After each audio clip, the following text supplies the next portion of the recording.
We have often talked about power supplies, which are devices which maintain a constant potential difference. Here we have such a power supply, potential difference V, this be the plus side, and this be the minus side. I'm going to connect this. I have a resistor here, R, and as a result of this, the current will start to flow in this direction, this direction, this direction. So in the power supply, the current flows in this direction. Through the resistance, the current flows in this direction. In what direction is the electric field? The electric field always runs from plus to minus potential. So right here in this resistor, the electric field is in this direction, from plus to minus. But inside the supply, it must also go from plus to minus. And so inside the supply, the electric field is in the direction that opposes the current. So some kind of a pump mechanism must force the current to go inside the supply against the electric field. A boulder does not all by itself move up a hill. And so something is needed to push it. You remember with the Van de Graaff, we were spraying charge onto a belt. And then we rotated the belt, and the belt forces the charge into the dome. It had to overcome the repelling force of the dome. So work had to be done. So the energy must come from somewhere. And in the case of the Van de Graaff, it was clearly the motor that kept the belt running. In the case of the Wimhurst, it was I who turned the crank. So I did work. In the case of common batteries, the ones that you buy in the store, it is chemical energy that provides the energy. And I will discuss now with you and demonstrate a particular kind of chemical energy, which is one whereby we have a zinc and a copper plate in a solution. So we have here H2SO4, and we have here a zinc plate, and we have here a copper plate. This side will become positive, and this side will become negative. You will get a potential difference between these two plates. To understand that really takes quantum mechanics. This goes beyond this course. But the potential difference that you get is normally something around 1 volt. The secret really is not necessarily in the solution, because if you take two conductors, two different conductors, and you touch them metal on metal, there will also be a potential difference. So let's look at this now in some more detail. We have here a porous barrier that the ions can flow freely from one side to the other. And we connect them here with a resistor. And so a current is now flowing. A current is flowing in this direction through the resistor, from the plus side of the battery to the minus side. That means inside the battery the current is flowing like this. And the electric field here is in this direction, from plus to minus, but also inside the battery, the electric field must be from plus to minus. So you see again, as we saw here, that the electric field is in the opposite direction of the current. You will have here SO4 minus ions, and you have copper plus ions in this solution, and here you have zinc plus, and you have SO4 minus. And as current starts to run, SO4 minus ions, which are now the current carrier inside this battery, is going from the right, they're going from the right to the left. Now why would SO4 minus ions travel through an electric field that opposes them, that opposes their motion? And they do that because in doing so, they engage in a chemical reaction which yields more energy than it costs to climb the electric hill. And while a current is flowing, while the SO4 minus is going from the right to the left, you get fewer SO4 minus ions here. This liquid here remains neutral, so copper plus must disappear. And it precipitates onto this copper bar. So it's like copper plating. On this side, you get an increase of SO4 minus. Therefore, you also must get an increase of zinc plus, because again, this liquid there remains neutral. And that means that some of the zinc is being dissolved. So you get an increase in the concentration of the zinc. So the charge carriers inside this battery, the SO4 minus ions, travel through this barrier and they go from here to here. So they travel through an electric field that opposes their motion. And this happens at the expense of chemical energy. Now when the copper solution becomes very dilute, because all the copper has been plated onto the copper, and when this becomes concentrated with zinc plus, then the battery stops.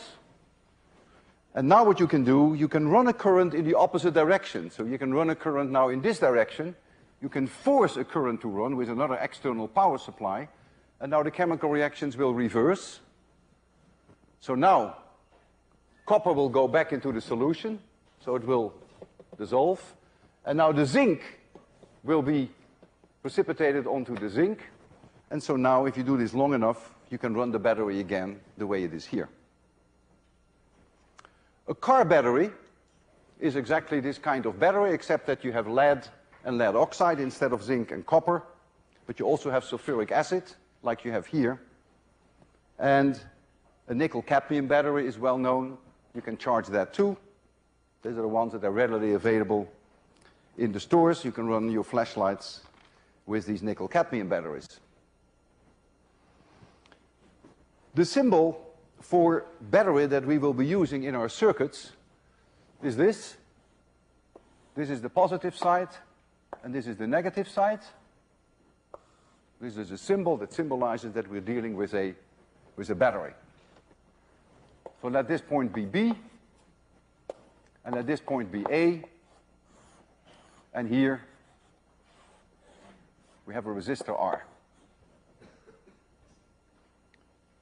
So we have a current going. The current is going in this direction. The current I. This could be a light bulb, could be your laptop, could be a hairdryer, whatever. That's your supply. If this R is not there, that means that the resistance is infinitely large. That means that the current that is running is zero. Then the voltage that we would measure over this battery, which is VB minus VA,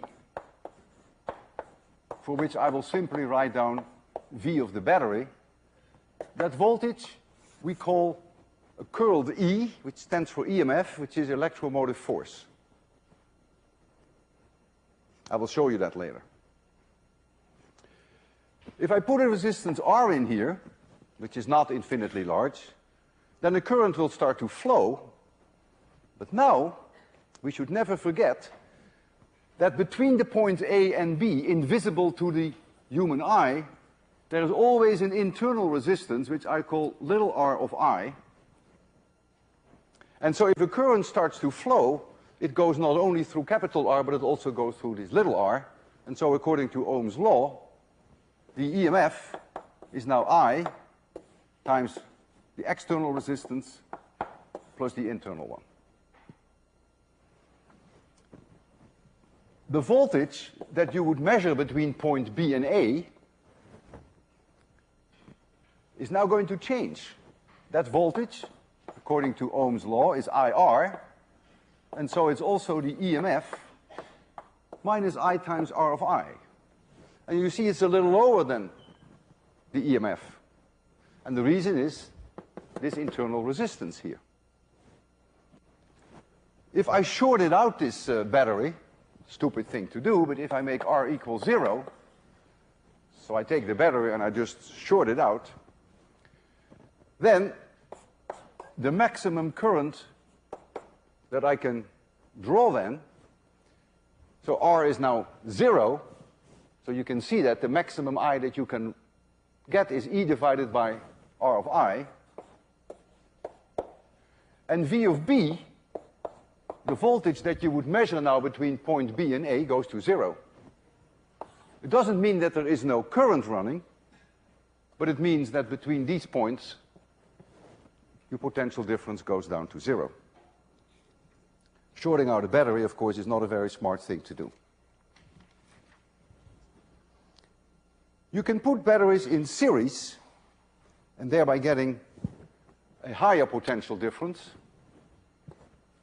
If this is the negative side and this is the positive, I have an independent one, negative, positive, and an independent one, negative, positive, each one with an EMF E, then I can connect the positive side of one with the negative side of the other, just a conducting wire, and the positive side of this with the negative side of the other, and now the potential difference between these 2 points is now 3E. Open circuit, if I don't draw any current. If I draw a current, then of course I have to deal again with the internal resistance. I'm going to build with you a copper zinc battery of the kind that we just discussed. You see it here. Here's the copper sulfate solution with H2SO4. And here are my plates. This is my zinc plate, and this is my copper plate. And you're going to see the voltage displayed, I think over there, that is correct. There is no potential difference now, because they're not in place yet. And so here comes my zinc, and here comes my copper. And they go into the solution, and you see about 1 volt. In general, these potential differences are of that order of 1 volt, 0.95. So now what I will do, I'm going to create a double one. So I have 2 independent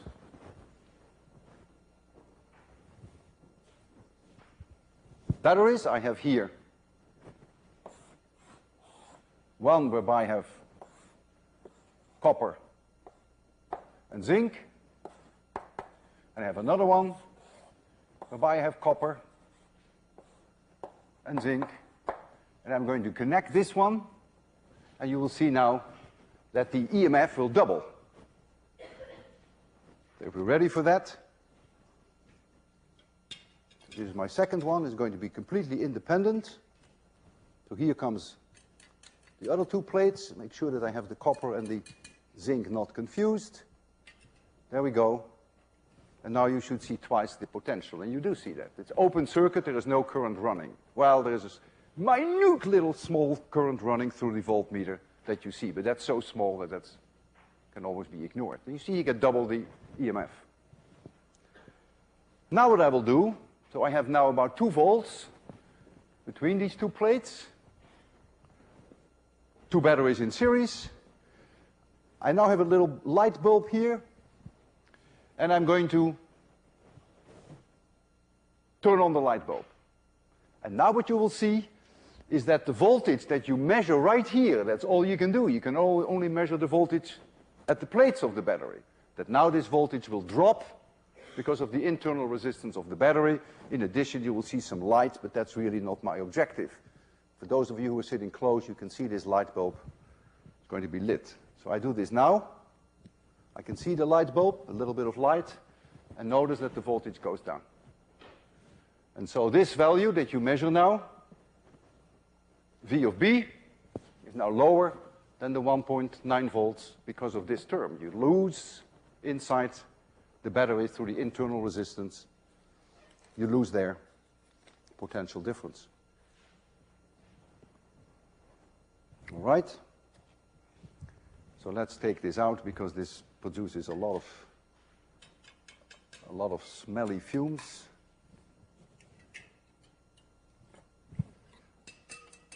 Okay. That's fine. If a charge moves from point A to point B, and here the potential is VA, and here the potential is VB,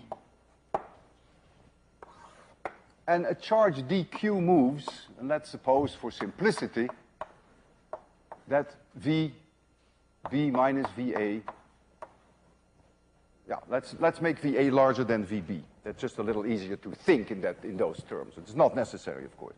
So let's make VA larger than VB. So the electric field is from A to B. And I move charge from A to B, then the electric field is doing work. And the work that the electric field is doing, dW, is the charge times the potential difference, which is VA minus VB.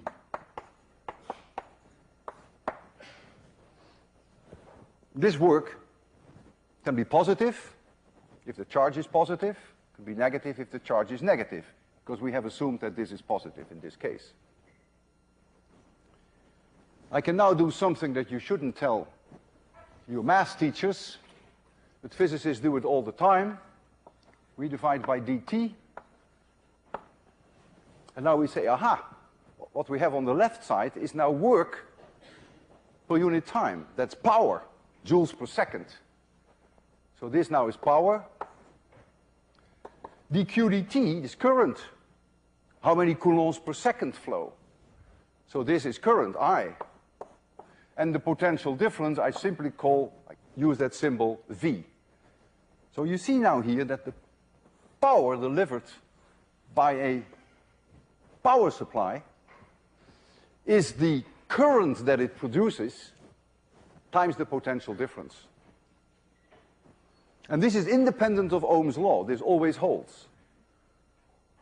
If you also include Ohm's law, if you can use it, last time we discussed the limitations of Ohm's law, but if you can use it and V equals IR, then of course you can also write down for the power that it is I square R, and it is also V squared divided by R. Power is joules per second, but we write for that joules per second, we write for that watts, just a capital W, but it's named after the physicist Watt. So we always express the power in terms of watts. So suppose we have a resistance R, and we run a current through it. This is the resistance, and we run a current I through it. And let us take an example that the current I is 1 ampere, and that the resistance is 100 ohm. Then the power which is dissipated in this resistor has to be provided by your battery. That power P is now 100 watts. I square R, if you want to use this. If it is 2 amperes, and you don't change the resistance, then it becomes 400 watts. Because it's I square R. I doubles, the power comes 4 times higher. Now this energy is dissipated in the form of heat, and if it gets hot enough, then maybe you can produce light. That's the idea behind a light bulb. The filament in a tungsten incandescent light bulb becomes very high, 2500 degrees centigrade, maybe even 3000. Not so high, of course, that the tungsten melts, and so you begin to see light. So, for instance, a 100-watt light bulb. Oh, let's work on here. So if we have a 100-watt light bulb in your dormitory,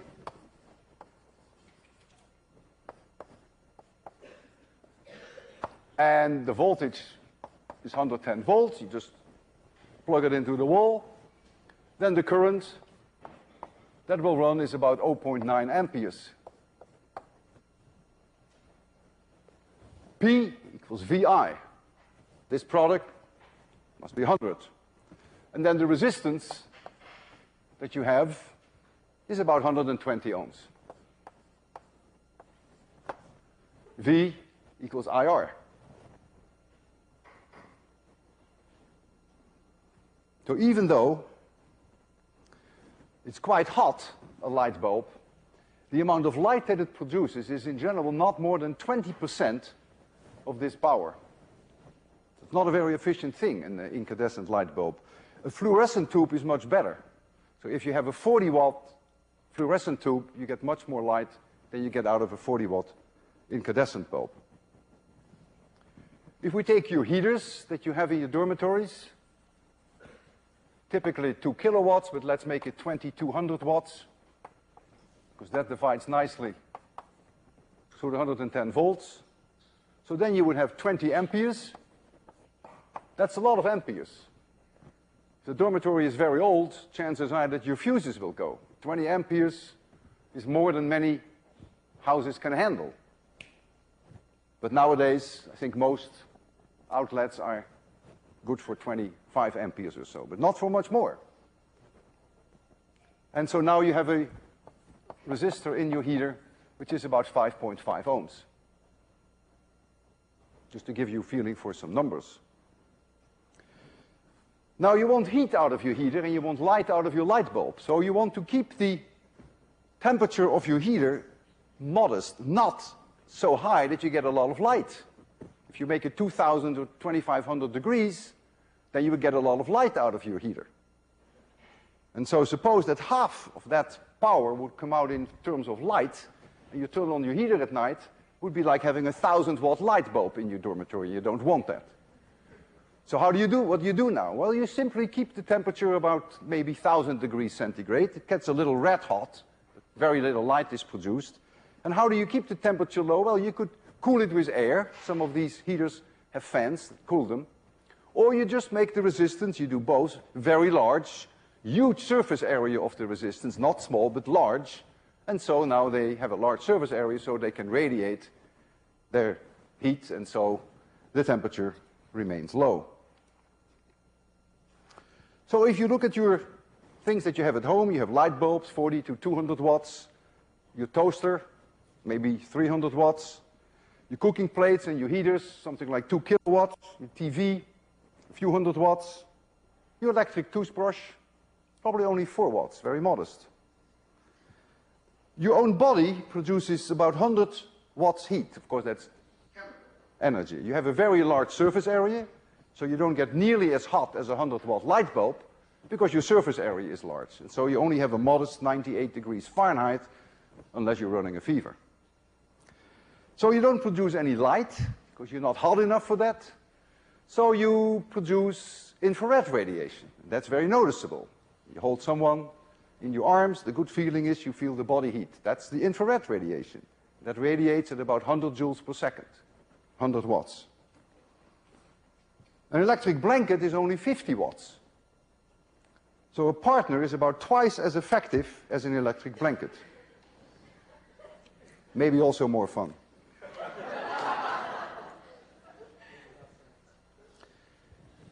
The power delivered by a battery is the current that the battery delivers times E, which is this EMF. And so when the current is running, it is I squared times the sum of the two resistances. The external one plus the internal one. You can never bypass that. The heat that is produced in the external one is I squared capital R, but the heat that is produced inside the battery is I squared little r. You can't avoid that. And so if you make R 0 by shorting out the battery, then you get a current which is the maximum current that you can get, which is the EMF divided by R of I. So you've killed the capital R, it's 0 now. And so you get a power, which is the maximum power, which is now E squared divided by R of I.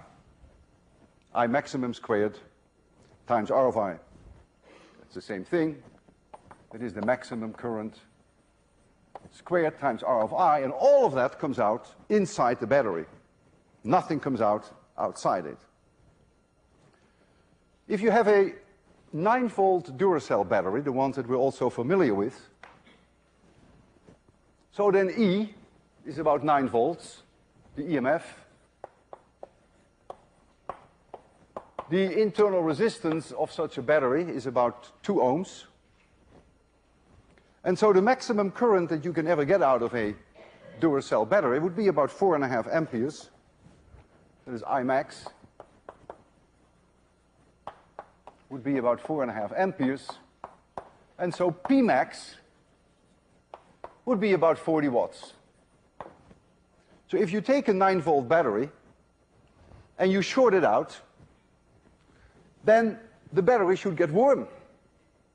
Because all that heat, all that 40 watt is generated inside your battery.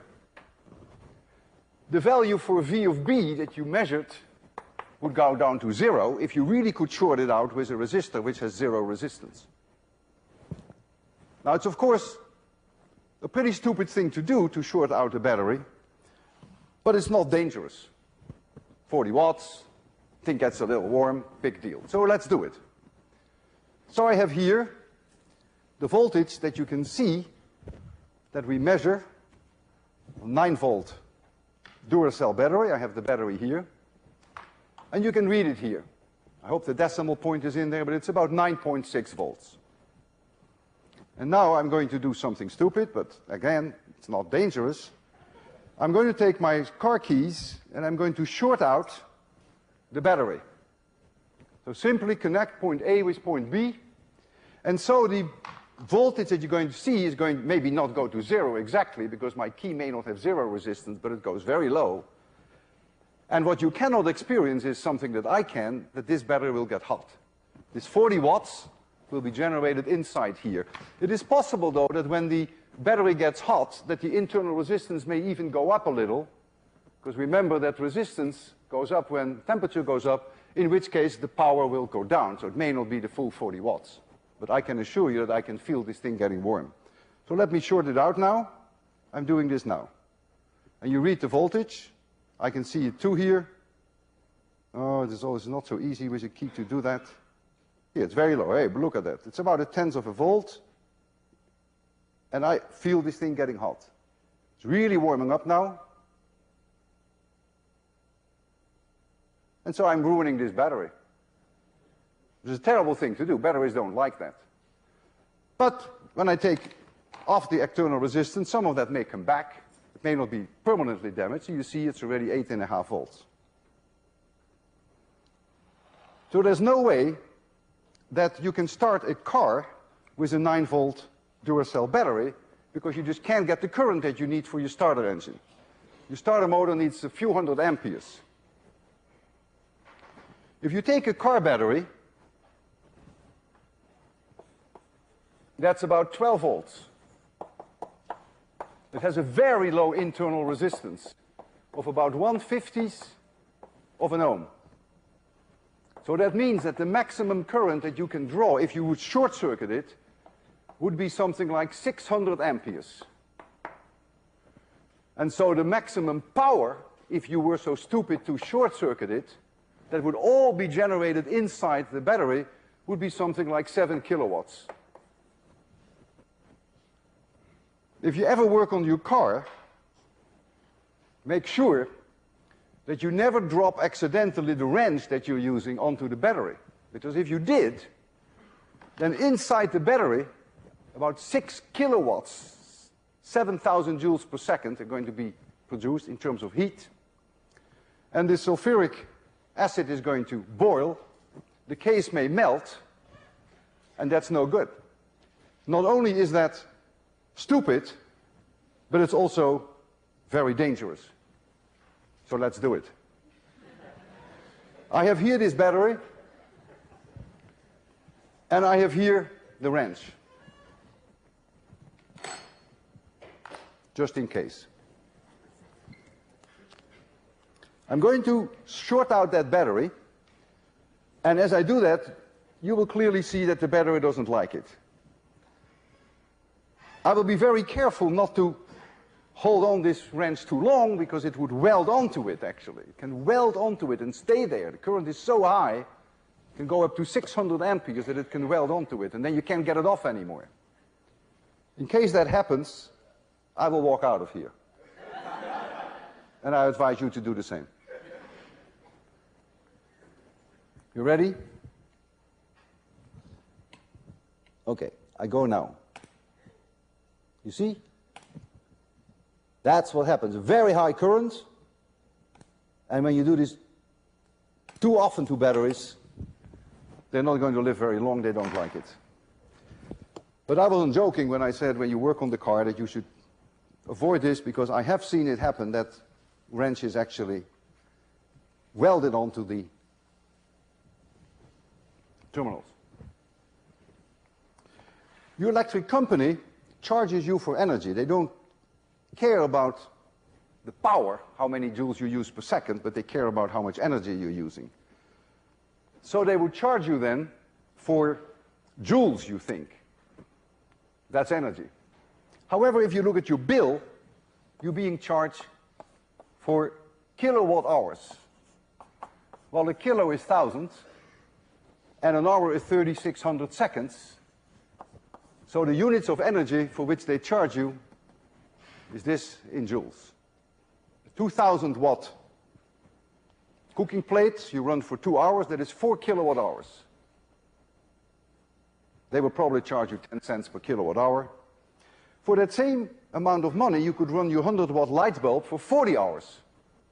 Again, that would be the same 4 kilowatt hours. Or you could brush your teeth with your electric toothbrush for about 1,000 hours.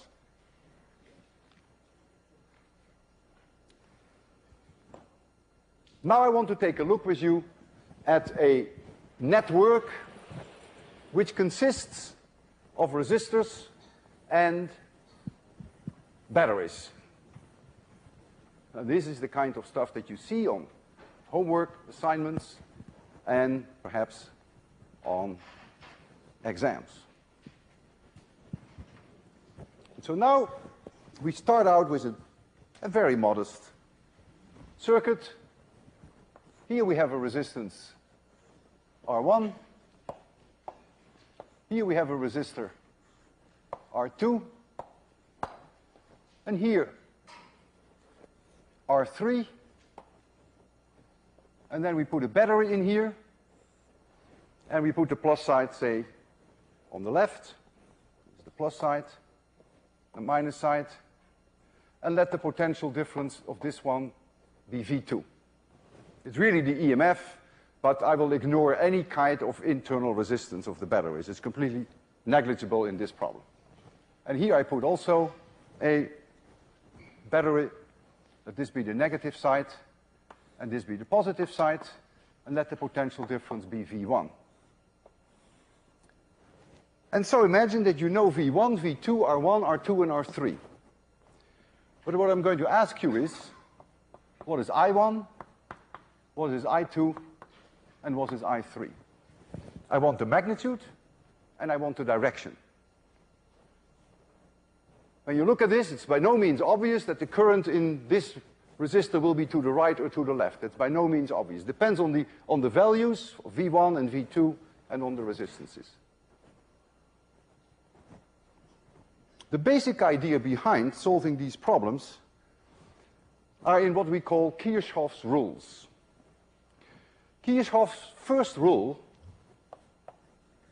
is that the closed loop integral over a closed loop of E dot dl is 0. We've seen that before. I don't know why Kirchhoff gets the credit for this. This always is the case when we're dealing with conservative fields. When you start at a particular point, you go around E dot dl, you're back at the same potential where you were before, so this must be 0, as long as you deal with conservative fields. But that's his first rule. And you can do this closed loop anywhere. You can even do it here. It'll still be 0. You can do it here. Also 0. You can do it there. No matter where you do it, that closed loop integral must be 0. And then there is the second Kirchhoff's rule. And that is what we call charge conservation.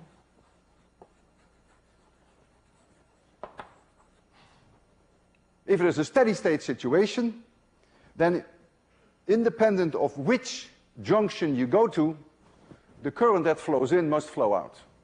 You can't have a pileup of charge. That's the second rule. And I gave you a problem, 3.7, to work out. And you can look in the book how that is done. However, I'm going to work on this with you in a slightly different way than the book is doing it, which I personally like better. But it may confuse you. So I warn you in advance. You may not want to use my method at all. What I do is the following. I say, okay, I assume that there is a closed loop current here, I1. And that there is a closed loop current here, I2. Whether I make them clockwise or counterclockwise, unimportant. I could have chosen one clockwise, the other counterclockwise, unimportant. However, once I choose the direction, it has consequences, as you will see. And that's all that's running. One current like this, and one current independently like that. If I assume that, then I have automatically I am obeying the second rule, because a current that goes around, there's charge conservation, right? There's no charge piling up. So the second rule of Kirchhoff is already obeyed. So now I go to the first one, and I can start now at any point in that circuit and go around. I can go around clockwise, I can go around counterclockwise, it makes no difference. As long as I return to the same point, that integral E dot dl must be 0. I'm returning at the same potential. What is the integral of E dot dl in going from point 1 to point 2?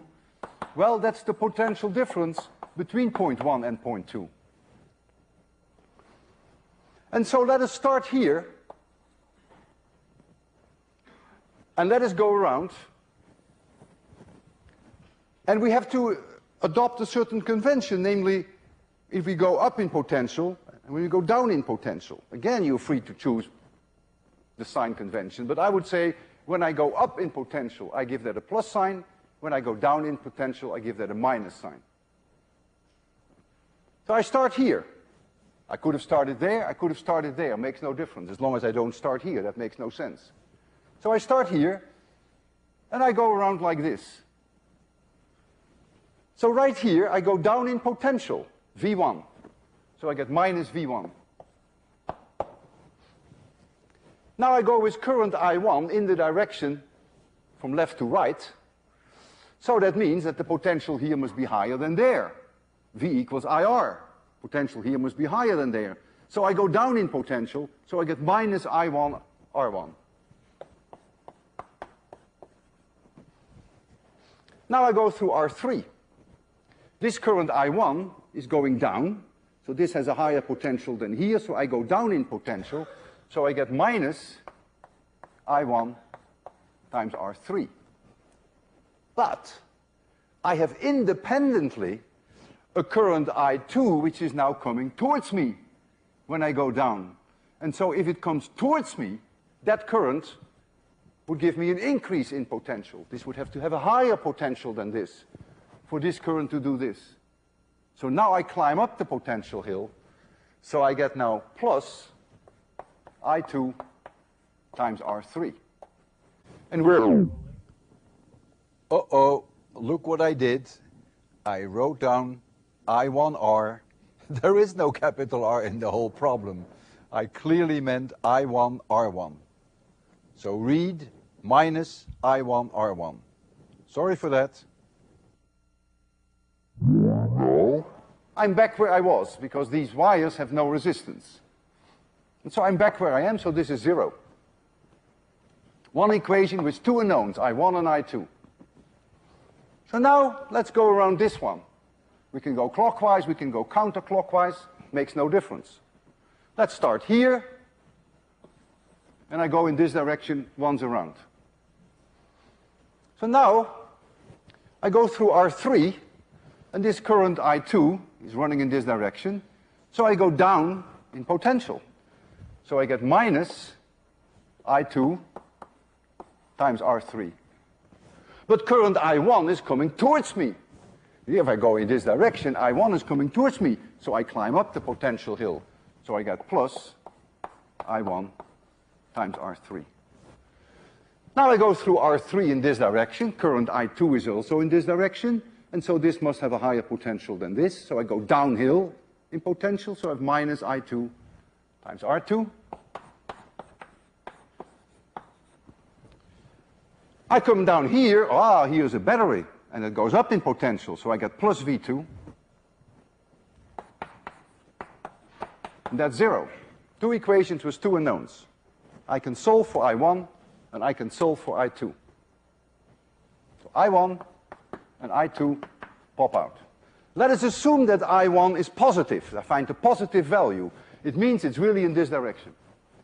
Let's suppose that I1 is negative. I find minus 3 amperes. Well, it means that I1 is in this direction. Big deal. And so the whole operation is sign sensitive. And the same is true here. If I2 is positive, it means it's in this direction. If I2 is negative, then it's in that direction. How about I3 now? Well, let us assume that I1 is plus 3 amperes. And that you find that I2 is plus 1 ampere. That's possible, right? You have two equations, two unknowns, and these are the answers. So 3 amperes goes like this, whoosh, down, and 1 ampere comes up. Well, it's clear then that I3 is 3 minus 1 is plus 2. Another way of looking at it is 3 amperes come in at this juncture. I2 is 1 ampere, so 1 ampere goes through, so 2 must go down. That's really Kirchhoff's second rule. If I1 were plus 1 ampere, and I2 was also plus 1 ampere, then I3 would be 0. No current would flow through I3, but my method would still work. I find 1 ampere going down and 1 ampere going up, so there's no current going through R3. There's only current going in this direction, 1 ampere. And so you have to recognize then that I3 is I1 minus I2, which is really application then of Kirchhoff's second rule. I like this idea of a closed loop current. I know some of you don't like it. It's fine. The reason why I like it is I always end up, in this case, with two equations with two unknowns. I solve for I1, I solve for I2, and then the third one comes out in a natural way by just thinking, one current goes in this direction and the other goes in that direction. But if you prefer the method that the book will present to you, you get 3 equations with 3 unknowns, and you get I1, I2, and I3. Right at the start, you get an I3. You see, I don't even start off with an I3. It's not there. It comes in later. So the choice is yours. Now I want to entertain you for the last 6 minutes with something amazing, something that is truly amazing. And it is a form of a battery that is mind-boggling. And the battery is right here on my left, on your right. It is a battery that produces an enormous potential difference. 10, 20 kilovolts. You see a schematic here on the transparency.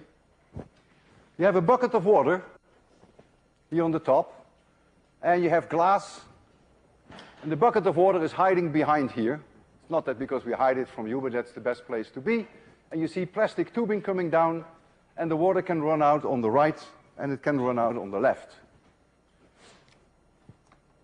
It runs out here. There is some paint can, no top and no bottom. And you see this paint can here. It's completely open. There's a letter A. And there's another paint can on the right. There's a letter B. It's a conducting can. This is also a conducting can. And this water runs into another conducting trash can. And this water also runs into a conducting trash can. And now comes a key point. That this conductor here, A, is connected through a conducting wire with C. And the conductor B, the paint can, is connected with a conducting wire to this trash can D. You let the water run for a while, and you will see between these 2 points here, sparks. Even when the points are as far apart as, say, 5 millimeters, when you're talking about at least a potential difference of something like 10, 15,000 volts, you will see the sparks. And you wait, see another spark. And you wait, and you see another spark. So this is a power supply. And there must be energy coming from somewhere. And so problem 4.1, which you haven't seen yet on your fourth assignment, is asking you how this works. I will demonstrate it today, and I will come back to it later. The way it works is actually quite subtle, but I want you to think about it. It's a remarkable battery, a remarkable power supply. As the water starts running, I want to draw your attention to the fact that you can almost anticipate when the spark occurs, because the water at the very last is beginning to spread. It doesn't come out anymore just like a narrow cylinder, but it begins to spread. And then comes the spark. And then it goes back to running normally, and then slowly in time it will spread, and then comes the spark. So let us get it going. You have some light here. Marcos and Bill spent a lot of time getting this going. Marcos, do I have all my lights the way you want them? You're happy with that. There you see the 2 balls, which are really here. And let's first look at the sparks. So I will start the water running now.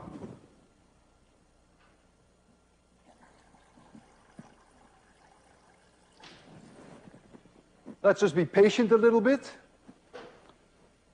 And let's see where we see in spark. Did you see one? Did you see the spark? Oh, you were not looking. Man, you're paying for this. Look at the 2 balls. Give it some time again. Have to charge up. I can already anticipate it's coming up. It's coming up. Yeah! Did you see it? 10, 15,000 volts. Let's give it a little bit more time, and then we'll take a look at the water flow, which I can see. I'm close. But we can make you see the water flow. Look again. It's coming up. Did you see it? I could see it coming up. I can make you listen by having my microphone near the water, and you can hear this water running. Familiar sound to all of us. And now the sound changes. You hear change, and there's a spark. Once more.